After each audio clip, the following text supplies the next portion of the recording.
तो दोस्तों, क्या पवन सिंह की वजह से बीजेपी को बिहार में झेलना पड़ेगा नुकसान? आखिरकार पवन सिंह को वाई कैटेगरी की सुरक्षा क्यों दी गई और जो महिला पीड़ित है, जो महिला दर दर भटक रही है, उनकी पत्नी को ऐसे क्यों छोड़ दिया गया? गुहार लगा रहे हैं लेकिन किसी भी शख्सियत के द्वारा सुनने की कोई भी प्रयास जो है वो नहीं किया जा रहा है। तो इसी के बारे में हम आपको बताने वाले हैं। नमस्कार, मेरा नाम पिंटू सिंह यादव है और भोजपुरी रिमझिम में आप सभी का स्वागत करते हैं। आपको पता होगा कि जिस तरीके से पवन सिंह और ज्योति सिंह का मैटर सामने आ गया है, एक दूसरे के बीच में जिस तरीके से प्रेस कॉन्फ्रेंसिंग खेला जा रहा है, उसके बाद ये पूरा का पूरा मामला जो है बिहार की राजनीति में भी तूल पकड़ने वाला है, ऐसा कहा जा रहा है।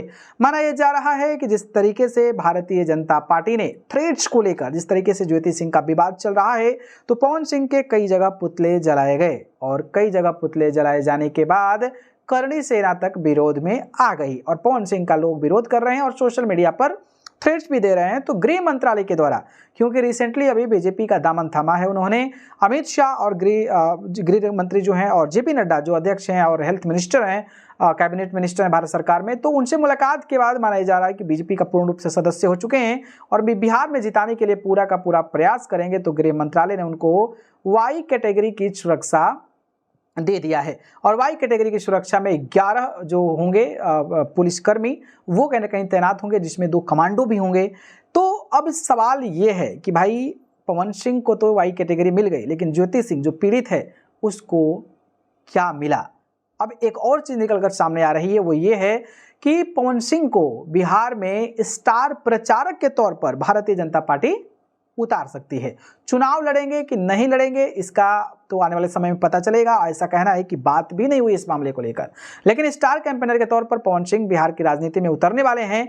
तो ये जो कैटेगरी की सुरक्षा वाई कैटेगरी की है, इसका मतलब ये है कि बीजेपी स्टार प्रचारक बनाएगी, क्योंकि ये जो कैटेगरी की सुरक्षा होती है, आप जब कोई प्रोग्राम करते हैं, आप कोई इवेंट्स करते हैं, आप कोई पब्लिक गैदरिंग करते हैं, तो आपको बचाने के लिए, आपको सुरक्षित रखने के लिए वाई कैटेगरी की सुरक्षा दी जाती है। इससे ही आपको स्पष्ट हो गया होगा कि भारतीय जनता पार्टी उनको स्टार प्रचारक बनाने जा रही है। तो पवन सिंह को भले ही बदनामी हो, भले ही कुछ भी हो, लेकिन बीजेपी पूर्ण रूप से उनको वाई कैटेगरी सुरक्षा के बाद स्टार प्रचारक के तौर पर भी देख सकती है। लेकिन क्या पवन सिंह उस चीज को आगे बढ़ा पाएंगे? क्या बीजेपी के पक्ष में प्रचार कर पाएंगे? क्योंकि विपक्ष भी तो है भैया, और विपक्ष ज्योति सिंह के मामलों को तो उठाएगा, कहेगा कि भाई देखिए यही है वो पवन सिंह जो अपने पत्नी का सम्मान नहीं करते हैं, पत्नी को इस तरीके की चीजें करते हैं, गर्भपात कराना, डाइवोर्स करना, चुनाव जीतने के लिए सिंदूर लगा देना, ये सारा मुद्दा तो विपक्ष भी उठाएगा भैया। तो उसका इम्पैक्ट अपोजिशन उठाएगा, तो बीजेपी पर क्या पड़ेगा ये भी देखना दिलचस्प होने वाला है। बाकी आपको क्या लगता है, क्या बीजेपी को फायदा हो पाएगा? और जिस तरीके से पवन सिंह को गिफ्ट मिल रहा है इतनी ज़्यादा हरकतों के बावजूद, इस पर आपकी राय क्या है? कमेंट करके हमें बताइए। धन्यवाद।